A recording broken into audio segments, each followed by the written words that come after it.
Assalamualaikum warahmatullahi wabarakatuh.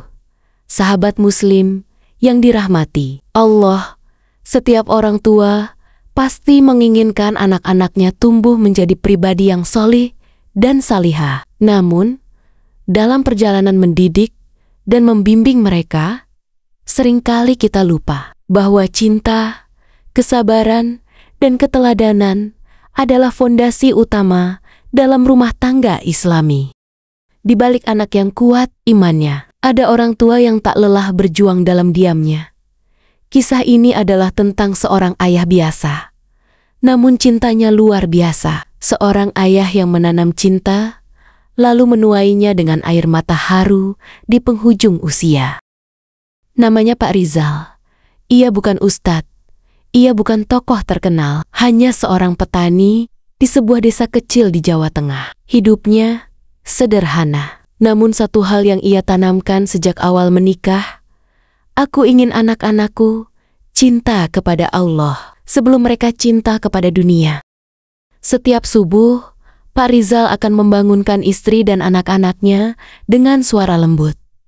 Ia tidak pernah membentak. Jika anaknya malas bangun, ia hanya duduk di sampingnya, membacakan doa pendek sambil mengelus kepala anaknya.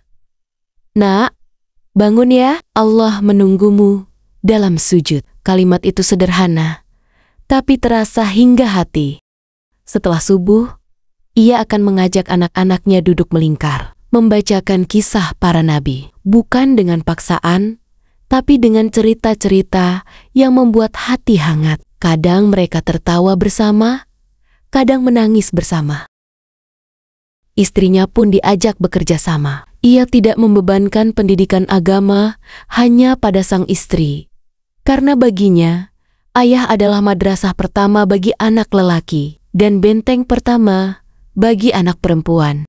Pak Rizal tidak pernah memukul anaknya. Jika mereka melakukan kesalahan, ia akan mengajak mereka duduk di bawah pohon mangga di belakang rumah.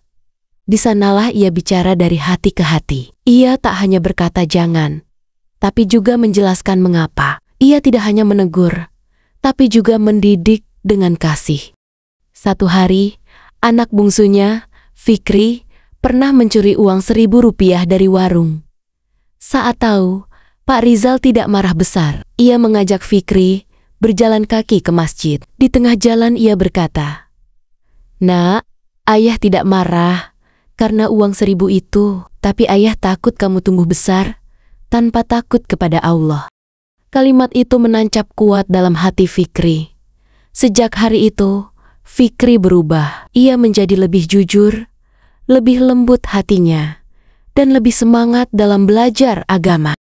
Tahun demi tahun berlalu.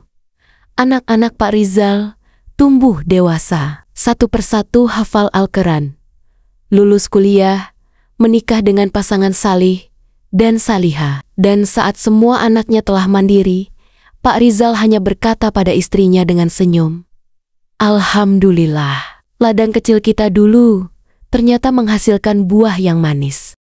Tapi kebahagiaan itu tak berlangsung lama. Suatu hari, Pak Rizal jatuh sakit. Tubuhnya melemah. Dokter berkata, usianya tak lama lagi.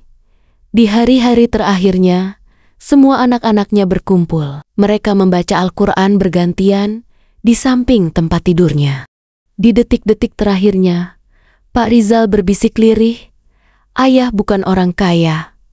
Ayah bukan orang besar. Tapi kalau kalian semua bisa jadi orang yang Allah cintai, cukuplah itu bekal ayah untuk bertemunya." Air mata istrinya mengalir deras. Anak-anaknya menangis dalam doa. Tak lama setelah itu, Pak Rizal menghembuskan napas terakhir. Dalam keadaan tersenyum, dikelilingi oleh keluarga yang ia bimbing dengan cinta dan iman. Sahabat semua, dari kisah Pak Rizal, kita belajar bahwa pendidikan dalam rumah tangga tidak butuh panggung besar, tidak butuh gelar tinggi. Yang dibutuhkan hanyalah kesungguhan hati, keteladanan, dan cinta yang tulus karena Allah. Seorang ayah dan ibu yang hadir dalam doa dan pelukan anak-anaknya. akan meninggalkan warisan yang tak ternilai, iman dan akhlak dalam dada mereka. Semoga kita semua diberi kekuatan oleh Allah untuk menjadi orang tua yang sabar, penuh cinta, dan mampu membimbing anak-anak kita menuju surga. Amin ya Rabbal Alamin. Wassalamualaikum warahmatullahi wabarakatuh.